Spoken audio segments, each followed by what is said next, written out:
अभी तो कंटिन्यू है, अभी नहीं हो रही स्टॉप, ठीक है। Yes sir. Yes sir. Okay तो आज हम क्या पढ़ने वाले हैं, लाइट का एक नया टॉपिक, रिफ्रैक्शन। अभी तक हम क्या पढ़े थे? रिफ्लेक्शन। रिफ्लेक्शन पढ़े थे, हाँ रिफ्लेक्शन पढ़े थे, रिफ्रैक्शन नहीं पढ़े थे। एक सेकेंड, कुछ और भी दिख रहा है मुझे।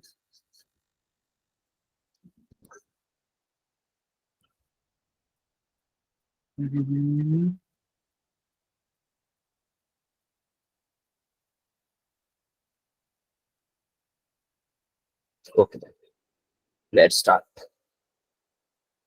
तो आज हम क्या क्या पढ़ने वाले हैं, concept of refraction and its laws. Laws of refraction पढ़ेंगे और कंसेप्ट ऑफ रिफ्रैक्शन पढ़ेंगे और रिफ्रैक्टिव इंडेक्स के बारे में जानेंगे और स्नेल लॉ के बारे में जानेंगे और कुछ न्यूमेरिकल प्रॉब्लम्स करेंगे। यस ठीक है? Yes sir. Yes sir. Okay now अच्छा एक बात बताओ, अभी तक हम क्या क्या पढ़े, फिर बताएगा क्या क्या पढ़े हैं अभी? Reflection, laws of reflection, refraction या रिफ्लेक्शन? रिफ्लेक्शन। रिफ्लेक्शन पढ़े हैं अभी तक। तो हमने अभी तक क्या क्या पढ़ा है कि अभी तक हम जितना जाने हैं, हम जाने हैं कि लाइट ऐसे आ रही है और यस ये आपका नॉर्मल है और लाइट उसी मीडियम में वापस जा रही है। ये आपकी इंसिडेंट रे है, ये आपकी रिफ्लेक्टेड, ये आपका नॉर्मल। तो ये कोई सरफेस था। सिमिलरली हमने रिफ्लेक्शन देखा ड्यू टू प्लेन मिरर और स्फेरिकल मिरर। यस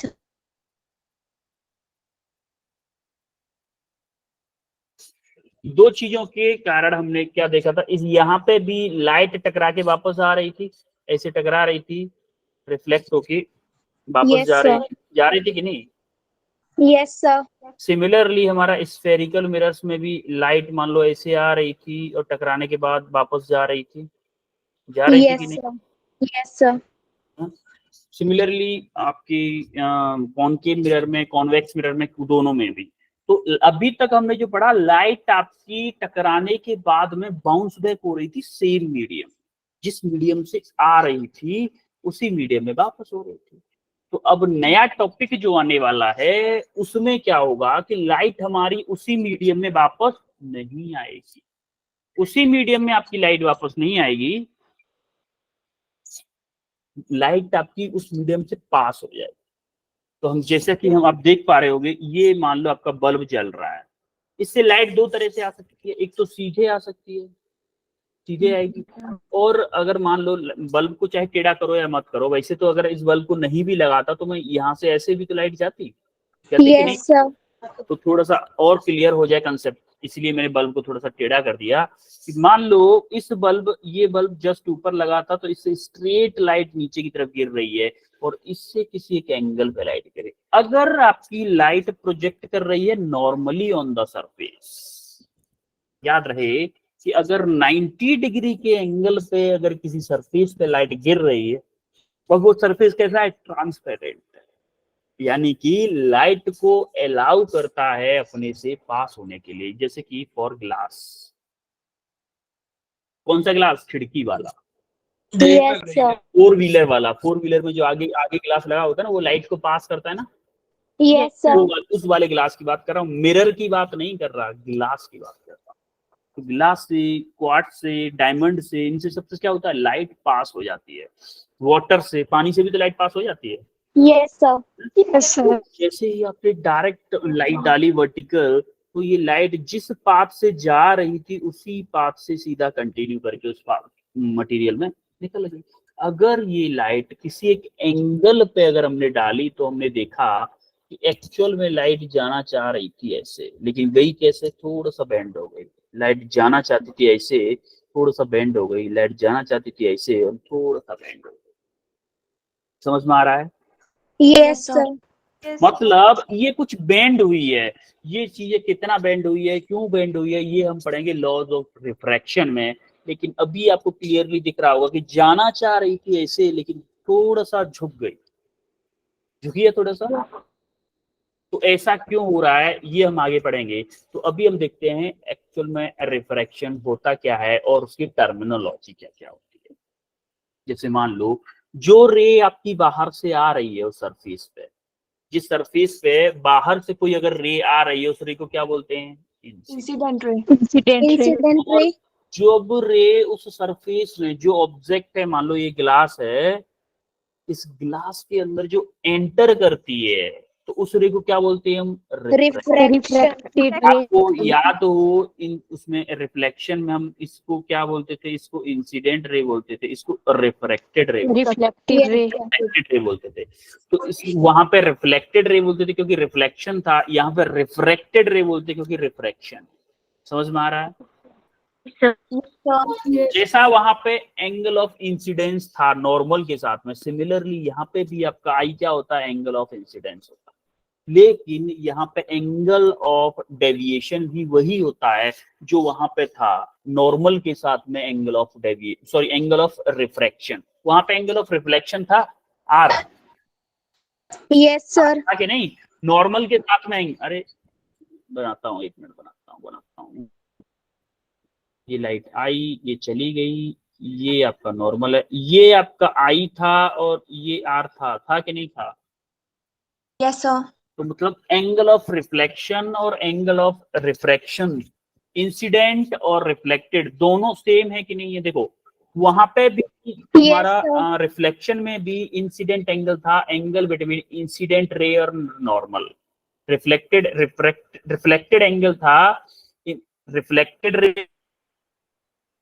एंगल को हम रिफ्लेक्टेड एंगल बोलते थे। सिमिलरली यहाँ पे इंसिडेंट एंगल क्या है? इंसिडेंट रे एंड नॉर्मल के बीच का एंगल इंसिडेंट एंगल होगा, और इंसिडेंट रिफ्रैक्टेड रे और नॉर्मल के बीच एंगल। समझ में आए दोनों एंगल? Yes sir. अब देखो ये जो रे थी ये जाना चाह रही थी ऐसे, डॉटेड लाइन दिख रही है आपको येलो कलर की, ये dotted line, Yes sir. Yes. ये इस पाथ पे जाना चाह रही थी लेकिन गई थोड़ा सा ऐसे, ये नॉर्मल की तरफ क्या थोड़ा सा झुक गई है? Yes sir. नॉर्मल की तरफ, नॉर्मल की तरफ जो थोड़ा सा झुकाव हुआ है इसका, किस वजह से हुआ है? ये लॉ ऑफ रिफ्लेक्शन में पढ़ेंगे। लॉ ऑफ रिफ्रैक्शन है ये, हर बार रिफ्लेक्शन बोल देता हूँ बाय मिस्टेक। रिफ्रैक्शन मतलब ये इस एंगल, ये जो जितना झुकी है ना, इस एंगल को हम वो क्या बोलते हैं? एंगल ऑफ डेविएशन, या फिर हम बोलेंगे deviation in that angle. Yes sir. Angle of deviation क्या होता है? एंगल बिटवीन जहां पे लाइट जाना चाहती थी और जहां पे लाइट गई, उन दोनों के बीच के एंगल को क्या बोलते हैं हम? Angle of deviation. Angle of deviation. Clear है सबको? Yes sir. अब हम पढ़ने वाले हैं रिफ्रैक्टिव इंडेक्स। रिफ्रैक्टिव इंडेक्स क्या होता है भाई? रिफ्रैक्टिव इंडेक्स होता है the ratio of speed of light in vacuum to speed of light in specific medium. जैसे फॉर एग्जांपल, मैं आपको एग्जांपल बताऊं कि मान लो ये कोई मीडियम है, मान लो कोई भी ग्लास मान लेते हैं,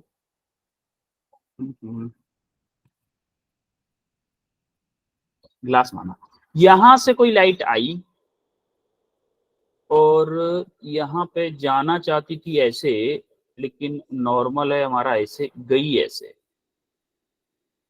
तो यहाँ पे मान लो लाइट की वेलोसिटी थी, वैक्यूम है, यहाँ पे मान लो वैक्यूम है, यहाँ पे क्या है? एयर है, एयर बोलो, एयर में लाइट की वेलोसिटी थी c, और ये ग्लास है, ग्लास में लाइट की वेलोसिटी मान लो कुछ चेंज हो गई, v वेलोसिटी हो गई, ग्लास में लाइट की वेलोसिटी मान लो v हो गई। तो रिफ्रैक्टिव इंडेक्स क्या होगा? The ratio of speed of light in air divided by speed of light in glass. Glass बेटा वैक्यूम नहीं, glass. Yes sir. Speed of light in vacuum बोलो या एयर बोलो, बात एक ही है। वैक्यूम बोलो या एयर बोलो, दोनों को हम एक ही मान के चलते हैं। वैक्यूम में भी वही स्पीड, थोड़ा बहुत बहुत कम डिफरेंस होता है ना, इसीलिए उसको इग्नोर कर देते हैं। इसलिए हम एयर और वैक्यूम में दोनों में सेम स्पीड ऑफ लाइट मानते हैं। Speed of light divided by speed of light in that medium, जिसका हम रिफ्रैक्टिव इंडेक्स कैलकुलेट करने वाले हैं, उन दोनों की रेशियो को हम क्या बोलते हैं? रिफ्रैक्टिव इंडेक्स बोलते हैं। क्लियर है? Yes, Yes, sir. sir. अच्छा, Yes, इसकी sir. यूनिट क्या होगी जरा देखो। स्पीड की यूनिट ऊपर वाले की मीटर पर सेकंड, Yes, और sir. नीचे वाले की भी मीटर पर सेकंड, तो मीटर पर Unit less. सेकंड, ये Oh, क्या yeah. होगा? Unit. No unit. ये क्या होगा? यूनिट लेस होगा। अच्छा, यूनिट लेस होगा तो क्या डायमेंशन लेस भी होगा? Yes, Yes, sir. yes, sir. Yes, sir. Dimension less भी होगा। और देखो, ये यूनिट लेस भी होता है और स्केलर क्वांटिटी होता है, डायमेंशन लेस भी होता है। और क्या होती है? ये स्केलर क्वांटिटी होती है, इसकी कोई डायरेक्शन वगैरह कुछ नहीं होती। जैसे ग्लास के लिए, अगर किसी ऑब्जेक्ट के लिए, ग्लास के लिए, किसी भी चीज के लिए एक बार बता दिया तो वही होगा उस मटेरियल के लिए। इसकी कोई डायरेक्शन ऐसा नहीं, लेफ्ट में आपका इतना है, राइट में उतना है, ऐसा कुछ नहीं होगा, हमेशा कांस्टेंट होगा। और एक स्केलर क्वांटिटी है रिफ्रैक्टिव इंडेक्स। क्लियर है? Yes, sir. Yes, sir. अच्छा, refractive index of denser medium is always greater than rarer medium. अच्छा, कोई बताएगा मुझे कि डेंसर मीडियम में का रिफ्रैक्टिव इंडेक्स ज्यादा क्यों होता है? कोई भी, जिसको भी समझ में आ क्योंकि रहा सर जो पार्टिकल्स होते हैं वो क्लोजली पैक्ड होते हैं ज्यादा, है। हाँ, तो उससे क्या होगा? तो उससे मतलब जो लाइट पास करेगी उसको ज्यादा मूवमेंट नहीं मिलेगी, स्पेस कम सही बोला आप बोल सही रहे हो। हाँ, नेहा, नेहा थोड़ा और एक्सप्लेन करना चाहोगे? नेहा बोलो। सर क्योंकि ऑप्टिकल डेंसर में जो पार्टिकल है वो बहुत नजदीक नजदीक होंगे, उसमें जाके उसकी वेलोसिटी जो है वो कम हो जाएगी, और अगर वेलोसिटी कम हो जाएगी तो जो रिफ्रैक्टिव इंडेक्स है वो बढ़ जाएगा। ओके, प्रीति। Sir, प्रीति। रिफ्रैक्टिव इंडेक्स डेंसर मीडियम में मतलब कि जो हमारा डेंसर में है वो इनवर्सली प्रोपोर्शनल होगा, जिससे कि अगर हमारा डेंसर में ज्यादा होगा तो मतलब अपॉन में होता है भी, अगर वो ज्यादा होगा तो रिफ्रैक्टिव इंडेक्स कम होगा, और अगर रिफ्रैक्टिव इंडेक्स ज्यादा होगा तो वी हाँ, कम मैं होगा। समझ गया, मैं समझ गया आप क्या बोलना चाह रहे हो। बिल्कुल सब लोगों की एग्जैक्टली करेक्ट एक्सप्लेनेशन, सबकी करेक्ट एक्सप्लेनेशन। सब अपने अपने लिए तालियां बजाओ, एक दूसरे के लिए भी बजा लो। वेल डन, सब लोगों ने करेक्ट एक्सप्लेनेशन दी है। ठीक है, अब हम थोड़ा सा दे देते हैं एक्सप्लेनेशन। देखो, हमारा वी, अच्छा एक बात बताओ कि आप जब खड़े हुए हो किसी भी मीडियम में, एयर में लाइट की स्पीड, एयर में लाइट की स्पीड अलग होगी, लेकिन अगर किसी मीडियम में लाइट की स्पीड, जैसे ही हमारी लाइट किसी मीडियम में एंटर करेगी तो क्या उसकी लाइट स्पीड कम हो जाएगी? Yes sir. क्योंकि एयर में उसको रोकने वाला कोई है क्या?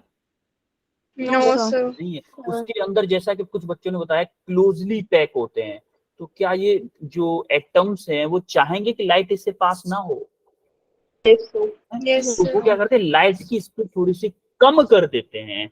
लाइट की स्पीड कम कर देते हैं तो आप देखोगे कि मेरा म्यू है c अपॉन v। अगर ये मेरा v कम हो जाएगा तो क्या मेरा म्यू बढ़ जाएगा? प्रीति यही एक्सप्लेन करना चाह रहे थे इसी फॉर्म में कि v अगर मेरा कम हो जाएगा तो म्यू बढ़ जाएगा, म्यू बढ़ जाएगा तो या फिर मेरा v कम हो जाएगा, है ना प्रीति? यस तो वैसे सर। सबकी एक्सप्लेनेशन परफेक्ट थी, एकदम परफेक्ट। इसलिए हम क्या बोलते हैं कि आपका जो म्यू होता है वो रेयर मीडियम का कम होता है और डेंसर मीडियम का ज्यादा होता है। ये कुछ 3-4 वैल्यू दी हुई है जो कि क्वेश्चंस में जनरली यूज की जाती है कि एयर का जो रिफ्रैक्टिव इंडेक्स होता है वो 1 होता है, वाटर का जो होता है 1.33 होता है, ग्लास का होता है 1.5 होता है, डायमंड का जो होता है 2.42 होता है। अब ऐसा नहीं करोगे आप कि अगर क्वेश्चन में वाटर का दे रखा है 1.3 ओनली, आप बोलो सर इसका 1.33 होता है, मैं क्वेश्चन यूज किया, मेरा ऑप्शन डी आया, लेकिन 1.3 यूज करने से ऑप्शन बी आ रहा था। ऐसा नहीं करना। अगर क्वेश्चन में बोला उसने वाटर का रिफ्रैक्टिव इंडेक्स 10 होता है तो हम तो 10 के अकॉर्डिंग क्वेश्चन करेंगे। ये नॉलेज कब यूज करनी है? क्वेश्चन में नहीं दिया हुआ है। जब क्वेश्चन में नहीं दिया हुआ है तब ये हमें नॉलेज यूज करनी है। इसका मतलब ये क्या है, आपकी एक्स्ट्रा नॉलेज।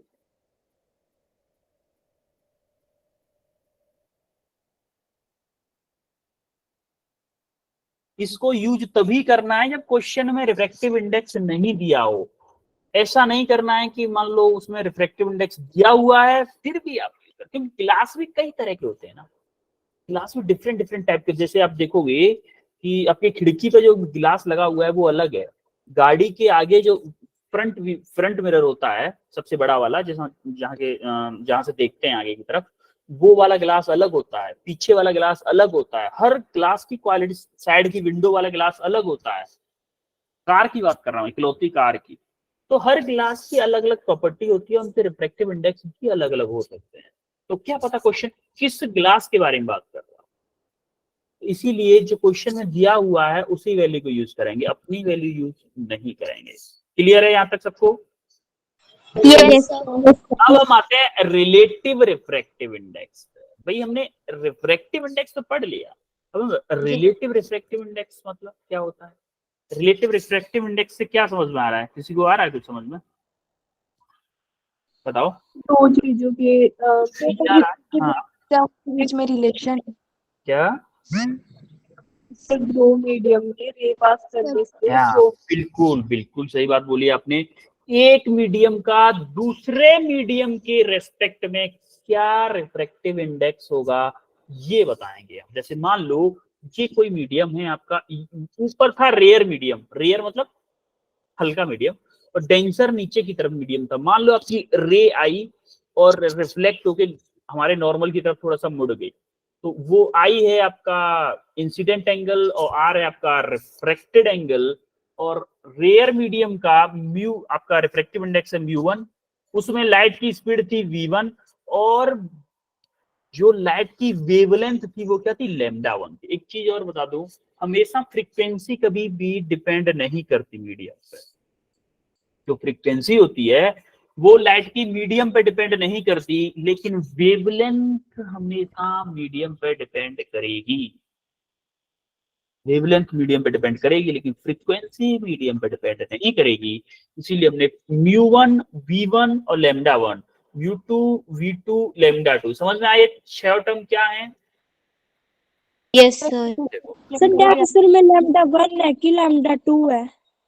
अच्छा ये λ2 होगा बेटा, λ2 हाँ, वाह वाह वाह वाह, बहुत अच्छी मिस्टेक पकड़ी, बहुत अच्छे, वेल डन, बहुत अच्छे। λ1 होगा कि 2 होगा? 2 होगा। सर अगर फिर हाँ दोनों के लिए लैम्डा मतलब कि फ्रीक्वेंसी सेम रहेगी। हाँ अच्छा ये वेवलेंथ है, सॉरी सर कंफ्यूजन हो गई थी। Okay okay. अब देखो क्या हमारा फॉर्मूला वन मीडियम के लिए मैं लिख दूं mu equal to C upon V होगा, यस Yes, सर, है? और म्यू2 के लिए लिख दूं सी अपॉन वी2 होगा। Yes Yes, sir, sir. अगर मुझे एक दूसरे के रिलेटिव चाहिए तो रिलेटिव कैसे निकालूंगा? एक का डिवाइड दूसरे में कर दूं कि v2 Yes, divided sir. By mu divided by म्यू1 किया, तो म्यू2 की वैल्यू डाली मैंने c अपॉन v2, सिमिलरली म्यू1 की वैल्यू डाली c upon v1 equal to v1 divided, देखो c से c कैंसिल हो गया, v1 मेरा ऊपर आ जाएगा, v1 मेरा ऊपर आया तो क्या आ गया? v1 by v2। अब यस इस सर। म्यू2 डिवाइडेड बाई म्यू1 को हम कैसे लिखने वाले हैं?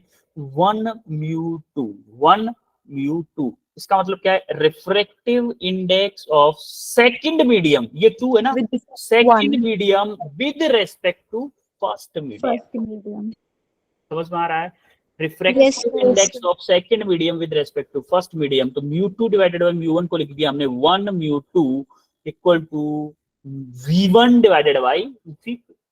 यहां तक क्लियर है सबको? क्लियर है? अच्छा अभी आपको याद हो तो मैंने आपको ईएम वेव्स में एक फॉर्मूला बताया था, c equal to F lambda, याद है? Yes, sir. Yes, sir. तो c की जगह पे क्या था? स्पीड ऑफ लाइट थी। अगर हमें मीडियम में स्पीड चाहिए तो क्या मैं बोलूं v equal to F lambda? Yes, Yes, sir. है? क्लियर होगा? अब देखो जैसा कि मैंने बताया फ्रीक्वेंसी किसी के लिए चेंज नहीं होगी, ओनली वेवलेंथ चेंज होगी। अगर मैं v1 को बोलूं तो क्या होगी? मेरा v1 c1 λ1, और v2 को बोलूं तो क्या होगी? f λ2 होगा कि नहीं होगा? यस Yes, सर, yes, होगा। sir. तो हम क्या करेंगे, यहाँ पे पुट कर दो जरा, v1 की जगह पे f λ1 पुट कर दो, v2 की जगह पे f λ2 पुट कर दो। जैसे ही हमने v1 की जगह पे f λ1 पुट किया और v2 की जगह पे f λ2 पुट किया तो हमारा आया λ1 divided by λ2। Lambda 1 divided by lambda 2 आ गया, तो हमारा फाइनल फॉर्मूला आ गया कि 1 mu 2 equal to V1 divided by V2 equal to lambda 1 divided by lambda 2। ये इंपॉर्टेंट फॉर्मूला है, याद रखना है। क्लियर है? Yes sir. Yes sir. एक चीज और देखो, ये 1 म्यू 2 को क्या लिखते हैं हम? 1 म्यू 2 को mu 2 upon mu 1 upon mu 1। अब देखो 1 म्यू 2 है, तो अब आप बोल सकते हो कि जो पहले आया, जो पहले है उसको पहले लिखो, 1 पहले है तो V1 divided by V2 equal to lambda 1 divided by lambda 2। इस फॉर्मूले को हमेशा याद रखें। क्लियर है इतना सबको? Yes sir. Yes. अभी हम एक क्वेश्चन करने वाले हैं। इस क्वेश्चन को देखो, बहुत इजी क्वेश्चन है, हलवा क्वेश्चन है, जल्दी से करो, हैंड रेस करो जल्दी से करके। 58 बच्चे हैं, 58। अगर किसी को चीटिंग करनी है तो बता देना मुझे, मैं फॉर्मूला दिखा दूंगा चीटिंग कराने के लिए। देखो कैसे अच्छे टीचर हैं आपके, आपको चीटिंग करा रहे हैं। मैं इसलिए चीटिंग करा रहा हूं क्योंकि आपको फॉर्मूले याद हो जाए। चीटिंग करके भी क्वेश्चन करने से फॉर्मूले याद होते हैं।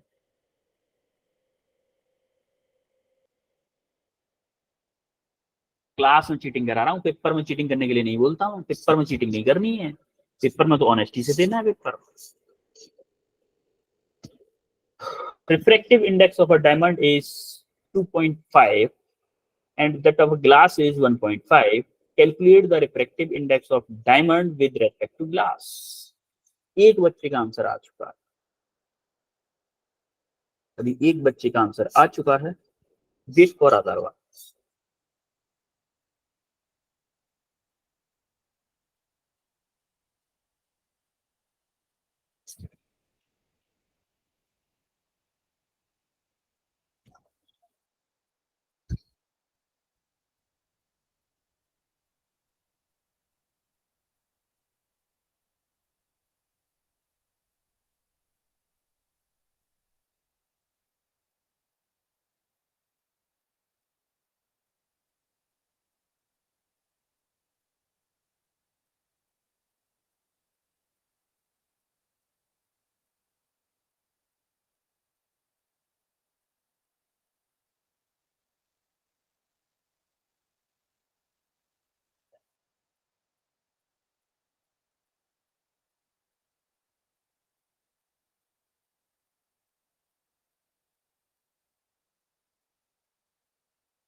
चार बच्चों का ही आंसर आया है अभी। ओके चलो, मनीषा आंसर बताओ। 1.66। 1.6। पूजा, 1.6. नीलम, सर 1.66। पायल, 1.67। ओके सब लोगों का सेम आंसर आ रहा है, फिर ठीक है, कोई नहीं। इससे अलग किसी का आया है क्या? No sir. देखो म्यू ऑफ डायमंड दे रखा है आपको 2.5 और म्यू ऑफ ग्लास दे रखा है आपको 1.5। आपको refractive index of diamond with respect to glass पूछा है। Diamond with respect to glass, क्या मैं बोलूंगा म्यू डी ऑफ ग्लास होगा, ये वाला होगा फॉर्मूला? Yes. Yes sir. तो क्या आएगा, म्यू ऑफ ग्लास या diamond? Diamond divided by mu of glass. Mu of diamond क्या होगा मेरा? 2.5 डिवाइडेड बाई 1.5। तो देखोगे पॉइंट से पॉइंट कैंसिल हो गया तो मेरा बचेगा 25 डिवाइडेड बाई 15। तो कैंसिल कर दो, 5 5 या 25, 5 3 या 15, तो 5/3, या फिर किसी का पॉइंट में आया तो वो भी लिख सकते हो। ठीक है, 1.6667 is the correct answer. Clear है सबको? यस इतना इजी क्वेश्चन भी आपसे नहीं हुआ, 4 बच्चों से हुआ। अब बताओ कैसे होगा काम। इस क्वेश्चन को करो, ये भी बहुत इजी क्वेश्चन है। ये 10 टू द पावर 8 है, 10 टू द पावर 8 है। वो बगल में लिख दिया है टाइप, इसमें टाइपो एरर हो गया।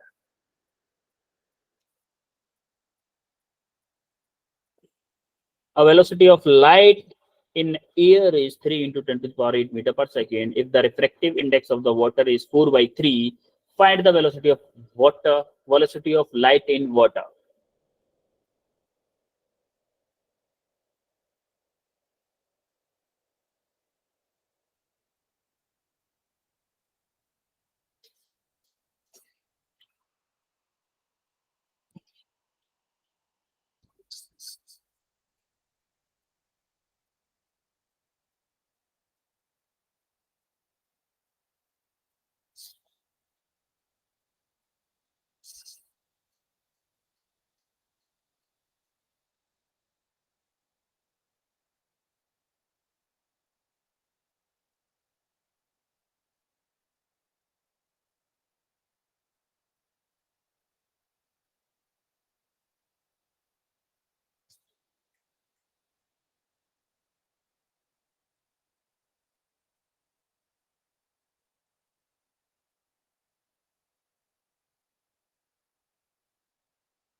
पायल का आंसर आ चुका है। Waiting for others. एक बच्चे का आंसर आया है।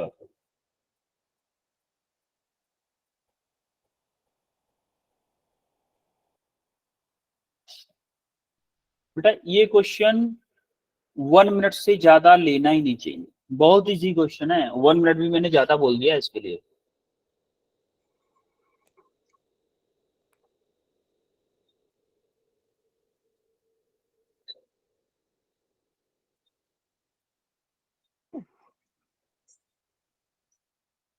पायल। Sir 2.2 into 10 raised to power 8. Okay. Neelam. Sir, 2.25 into 10 to the power 8. Okay. Shruti. Sir, 2.25 into 10 raised to power 8. Preeti. Sir, 2.23 into 10 to the power 8. Okay. ज्यादातर लोगों का यही आ रहा है आंसर, तो फिर देखते हैं क्या है। Velocity of light in air, तो यानी कि सी दे रखा है मुझे 3 into 10 to the power 8 metre पर सेकेंड। इसको तो नहीं देता तब भी मैं वही मानता, है कि नहीं? Yes sir. और रिफ्रैक्टिव इंडेक्स ऑफ वाटर दे रखा है हमें कितना, 4/3। हमें पूछा क्या है, वेलोसिटी ऑफ वाटर। अब देखो सी, क्या हमें पता है रिफ्रैक्टिव इंडेक्स का फॉर्मूला क्या था, C/V था कि नहीं? Yes, sir. Yes sir. Mu W कितना दे रखा है, 4/3 इक्वल टू सी क्या है मेरा, 3 into 10 to the power 8 divided by V निकालना है। तो देखो 3 का इधर मल्टीप्लाई कर दो, 4 का डिवाइड कर दो, वी क्या हो जाएगा 3 into 10 to the power 8 divided by 4, तो यानी कि 9/4 into 10 to the power 8 metre पर सेकेंड। या फिर मैं इसको लिखूं 2 times into क्या हो जाएगा 2 point कितना बचेगा 25 into 10 raised to power 25 8. 10 to the power. 2.2 into 10 to the power 8 metre पर second. This is the correct answer. कितना छोटा इजी क्वेश्चन है, इससे इजी क्या होगा क्वेश्चन। आगे बढ़े। Yes, Yes, sir. sir. Yes sir. अब हम आते हैं लॉज ऑफ रिफ्रैक्शन पे। एक्चुअली में लॉज ऑफ रिफ्रैक्शन अब आया। Laws of refraction first law देखो, आपको याद है रिफ्लेक्शन में भी एक लॉ था जिसमें हमें बोला गया था कि आपका इंसिडेंट रे, रिफ्लेक्टेड रे और नॉर्मल तीनों कौन से प्लेन में, सेम सेम प्लेन प्लेन। था कि नहीं था रिफ्लेक्शन में एक law. Yes, sir. Similarly Yes, sir. हमारा यहाँ पे भी एक लॉ है जो बोलता है कि आपका incident ray, refracted ray, normal to the surface separating the two media, वो सरफेस जो कि दो मीडियम को सेपरेट कर रहा है उस पे अगर मैं नॉर्मल डालूं, वो वाला नॉर्मल और पॉइंट ऑफ इंसिडेंस, ये चारों चीजें कहां पे लाई करती हैं, लाई इन अ सेम प्लेन। अब इन चारों चीजों को देखो क्या होती है। देखो जैसे मान लो ये कोई मीडियम है, यहाँ पे लाइट आई ऐसे जा रही है, ये आपका नॉर्मल हो गया। देखो इंसिडेंट रे नॉर्मल और क्या ये मेरी रिफ्लेक्टेड रे है, रिफ्रैक्टेड रे, रिफ्रैक्टेड Yes, रे sir. और पॉइंट ऑफ इंसिडेंट आपका ये इसको बोलते हैं पॉइंट ऑफ इंसिडेंट। ये चारों की चारों चीजें किस में लाई करती है, एक सेम प्लेन में लाई करती, एक ही प्लेन में चारों की चारों चीजें लाई करती हैं। समझ में आया first law? Yes, sir. Yes, sir. Second law क्या बोलता है? सेकंड लॉ बोलता है कि the ratio of sine of incident angle and reflected angle is equal to किसके? रिफ्रैक्टिव इंडेक्स के। यानी कि जो आपका इंसिडेंट एंगल है उसका साइन ले लूं डिवाइडेड बाई जो आपका रिफ्लेक्शन एंगल है, रिफ्रैक्शन एंगल है, उसका मैं साइन ले लूं। अगर दोनों का रेशियो ले लूं तो वो किसके इक्वल होगा? किसके इक्वल होगा? रिफ्रैक्टिव इंडेक्स के इक्वल होगा। इसको हम इनडायरेक्टली स्नेल लॉ भी बोलते हैं। अगर आपसे कोई पूछे स्नेल लॉ क्या होता है, इसका मतलब वो पूछ रहा है कि लॉ ऑफ रिफ्रैक्शन का सेकंड लॉ क्या होता है, ये बता दो आप। समझ में आई इतनी बात? Yes, sir. अच्छा, अगर ऐसा हो जाए कि लाइट जस्ट परपेंडिकुलर डाल दी जाए तो, जैसा कि फर्स्ट वाली इमेज में हुआ था, देखो यहां पे जैसे लाइट अगर just perpendicular to the surface हो तो यहाँ पे इंसिडेंट एंगल और रिफ्लेक्टेड एंगल क्या होगा बताओ जरा? 0. जीरो, क्योंकि देखो यहाँ पे अगर मैं नॉर्मल डालूंगा तो मेरा I equal to R equal to 0 हो जाएगा। तो अच्छा एक बात बताओ, अब मैं sine I divided by sine R को मैं म्यू बोल रहा हूँ। स्नेल लॉ ये बोलता है हमारा। कौन बोलता है? ये स्नेल लॉ। अच्छा, sine 0 divided by sine 0 equal to क्या मेरा इन्फिनिटी आएगा? Yes, sir. इसका मतलब स्नेल लॉ कहाँ पे वैलिड नहीं होता? Not Infinity. वैलिड। इन्फिनिटी नहीं, जब आपकी रे परपेंडिकुलर टू द सरफेस अगर पास हो रही है तो वहां पे आपका क्या होगा? स्नेल लॉ वैलिड नहीं होगा। मतलब व्हेन लाइट रे travel along the normal, normal के अलोंग अगर लाइट रे ट्रेवल कर रही है उस टाइम पे क्या होगा? आपका स्नेल लॉ वैलिड नहीं होगा। समझ में आ रही है? Yes, sir. Snell's law not valid. क्यों नहीं हो रहा है ये समझ में आ गया आपको? क्योंकि इनफाइनाइट वैल्यू दे रहा है ना। अब देखो Yes, sir. आपका I 0 होगा तो sine 0 divided by, sorry cos 0 बोल रहा हूँ, साइन 0, क्या ये 0 डिवाइडेड बाई 0 यानी इनफाइनाइट वैल्यू होगी? नहीं। Yes, Sir. sir. Sir. Yes, sir. अच्छा, अगर आपका स्नेल लॉ नॉट एप्लीकेबल, हाँ बोलो, कुछ बोलना चाह रहे हो क्या? No, sir. तो यही बोलना चाह रहा है कि देखो Snell law is not applicable when angle of incidence is equal to 0। समझ में आ गया कि क्यों वैलिड नहीं है? सर अगर सर बोलो। अगर हमारा मतलब किसी एंगल पे पड़ा होगा, मतलब दोनों किसी एंगल पे हो गए तो वो वैलिड होगा? हाँ हाँ, तब वैलिड होगा, तब वैलिड होगा। अगर किसी एंगल पे अगर लाइट रे पड़ रही है किसी सरफेस पे तो वो रिफ्लेक्ट भी किसी न किसी एंगल पे होगी, रिफ्रैक्ट sir. होगी कि नहीं होगी? तो हमारा आई भी मिल गया, हमें आर भी मिल गया, तो ये वैलिड हो जाएगा। क्लियर है? अब इसका कुछ Yes, प्रैक्टिकल sir. फीलिंग देखा हमने, प्रैक्टिकल पॉइंट ऑफ व्यू देखा। अच्छा एक बात बताओ कि इसने बोला कि भाई कोई भी रे किसी भी एंगल पे डालें, एक ऑब्जेक्ट के लिए वो कांस्टेंट रहेगी।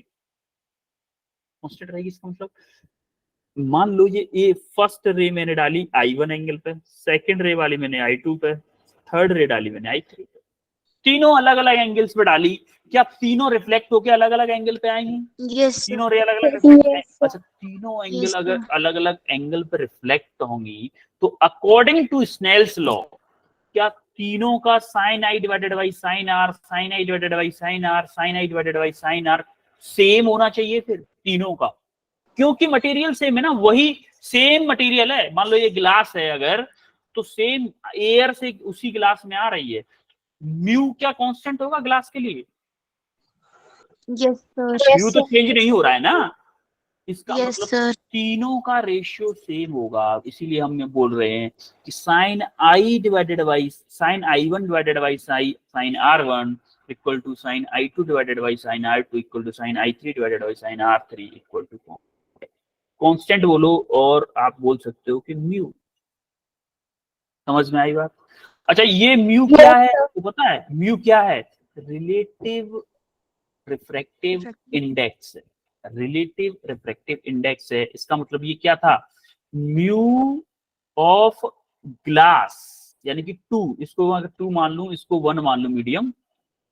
एक मिनट कलर चेंज कर देता हूं इसका, नहीं तो आप कंफ्यूज हो जाओगे। हाँ, इसको अगर मैं 2 मान लूं, इसको 1 मान लूं, तो ये जो मेरा म्यू है वो क्या है पता है? Speed of light in air and 1 2 refractive index of medium two relative to 1 है ये म्यू। यस तो हमें अगर हमारा एंगल बहुत छोटा हो, तो अगर ये एंगल ऑफ इंसिडेंस और एंगल ऑफ रिफ्लेक्टेड बहुत छोटा हो, बहुत छोटा मतलब क्लोज टू 0 हो, तो देखो जरा साइन 0 की वैल्यू क्या होती है? 0 होती है 1 नहीं? 0 इसका मतलब जो एंगल की वैल्यू है, यानी मैं बोलूं कि साइन आई की वैल्यू क्या आई के इक्वल हो रही है जब एंगल बहुत छोटा है तब? Yes sir. तो हम क्या करेंगे? Sine I equal to I कर देंगे, similarly sine R equal to R कर देंगे। तो हमारा क्या होगा? जो आपका साइन आई था, साइन आई की जगह पे आई रखेंगे, साइन आर की जगह पे आर रखेंगे, क्रॉस मल्टीप्लाई कर दो बस उसका, कि mu two into R equal to mu one into I. Mu one into I equal to mu two into R. ये ओनली वैलिड होगा कब? Only valid when are small. I and जब R are very small. Small. Are very small. हमेशा valid नहीं होगा। जब आपके incident और रिफ्लेक्टेड एंगल दोनों बहुत छोटे होंगे, ऐसा तभी वैलिड होगा, अदरवाइज वैलिड नहीं होगा। हर जगह पे आप इसको शेप दो, ऐसा नहीं होगा। समझ में आई बात? Yes sir. ओके, क्वेश्चन करो फिर, क्वेश्चन करो, क्वेश्चन करके हैंड रेज करना है। करो जरा। The angle of incident of a ray of light is 45 degree। 45 degree का एंगल दे रखा है। If a ray of light travel from air to glass, air से ग्लास में जा रही है, then find the angle of refraction। Refractive index of glass दे रखा है आपको 1.5।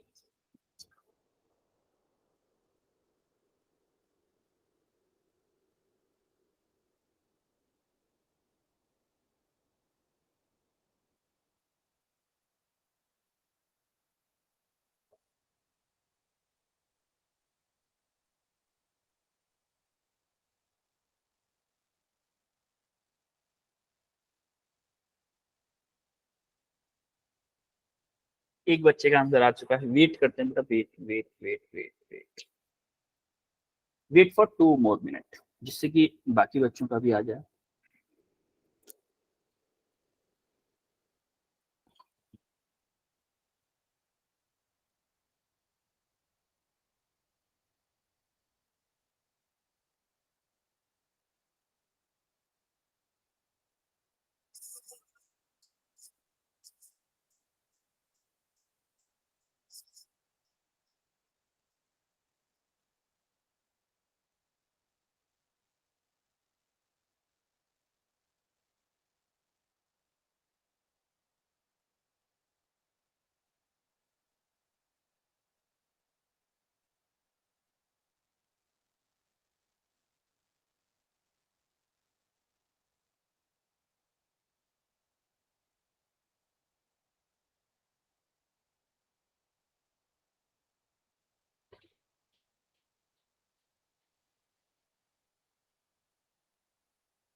तो 2 ही बच्चों का आंसर आया है। इतना इजी क्वेश्चन है, फिर भी अभी 2 बच्चों का ही आया आंसर।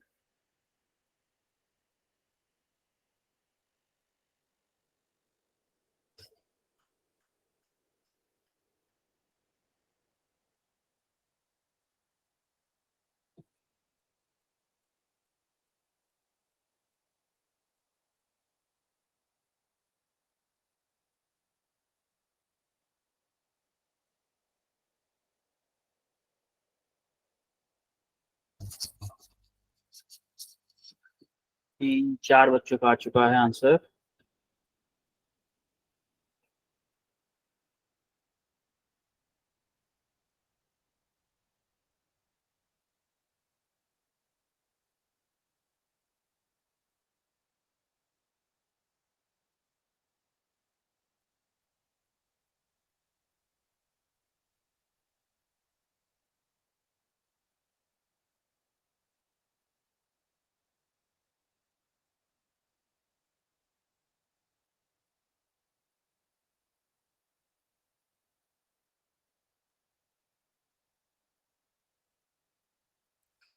और कितना वेट करवाओगे?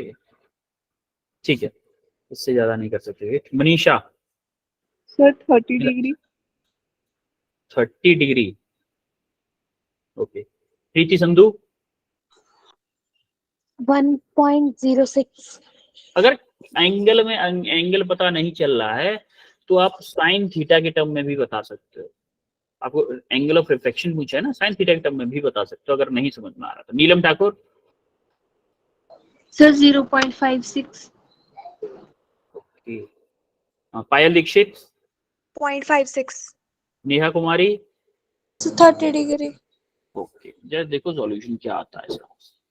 आपको दे रखा है, देखो आपका एक्चुअल में क्या है कि लाइट आ रही है आपकी एयर से और लाइट जाना चाह रही थी ऐसे और जाएगी ऐसे। तो ये आपका आई है, ये आपका आर है, ये आपका फर्स्ट मीडियम, ये आपका सेकंड मीडियम। यानी कि आपको दे क्या रखा है, μ2 इक्वल टू म्यू ग्लास दे रखा है आपको 1.5 दे रखा है। Yes sir. अब यहाँ पे क्या है, मैं हम कुछ नहीं दे रखा, हम एयर मान रहे हैं, तो क्या मेरा μ1 इक्वल टू 1 हो जाएगा? होगा कि नहीं? अब इंसिडेंट एंगल दे रखा है, यानी कि आई की वैल्यू दे रखी है 45 डिग्री, है कि नहीं? Yes sir. अच्छा, फॉर्मूला कौन सा यूज करूंगा? फॉर्मूले के लिए चीटिंग करो। फॉर्मूला क्या मैं ये वाला यूज कर सकता हूँ? क्योंकि एंगल देखो बड़ा है, छोटा एंगल नहीं है। एंगल बड़ा है, छोटा एंगल नहीं है। तो हम क्या करेंगे, μ2 divided by μ1 equal to sine I divided by sine R. क्या करेंगे, μ2 divided by μ1 equal to sine I divided by sine R. μ2 क्या है बताओ?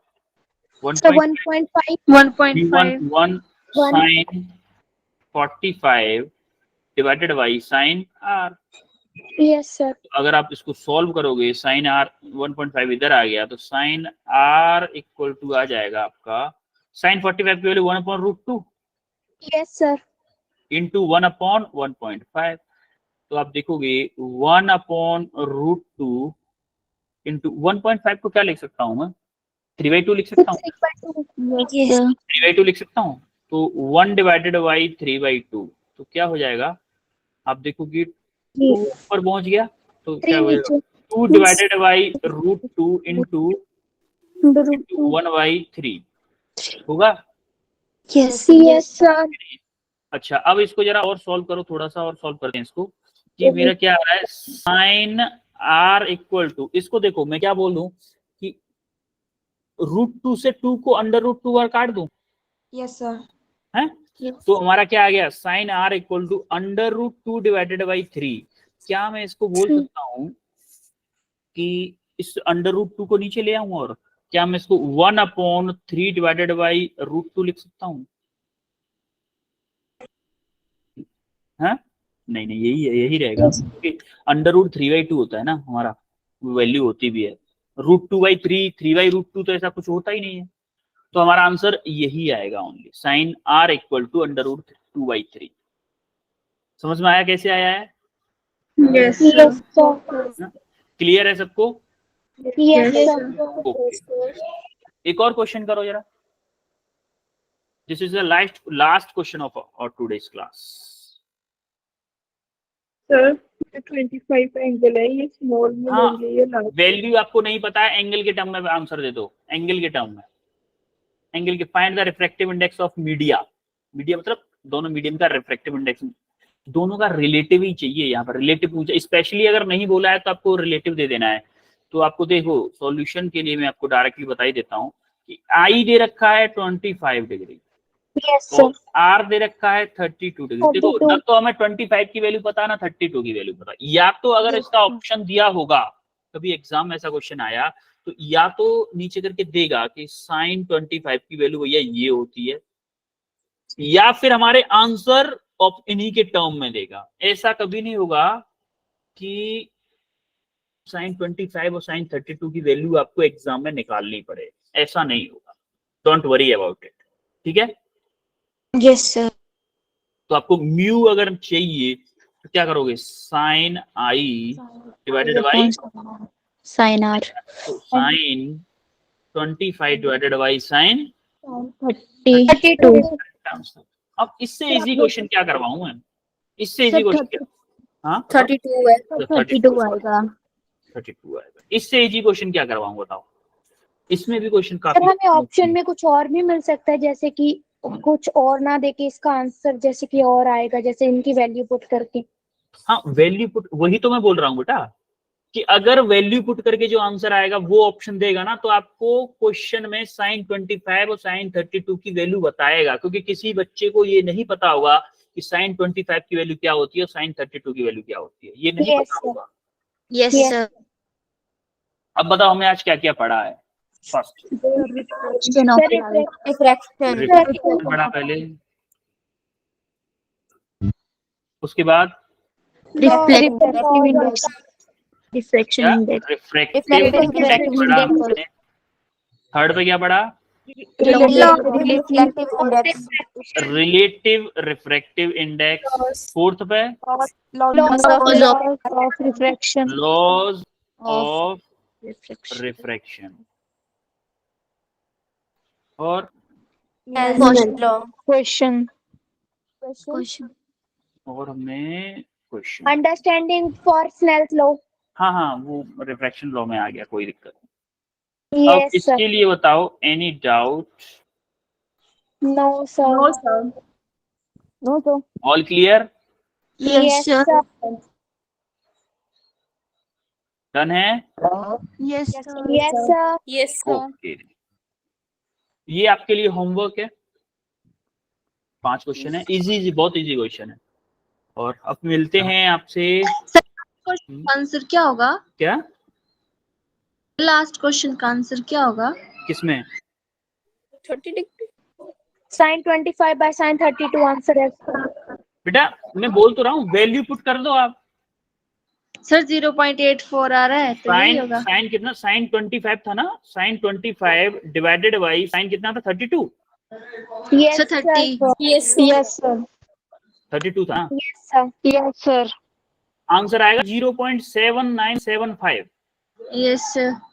0.7975 आंसर आएगा,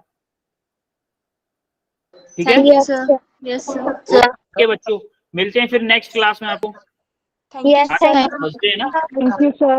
बाय सर। ओके बाय बच्चों, bye sir. Goodbye bye everyone.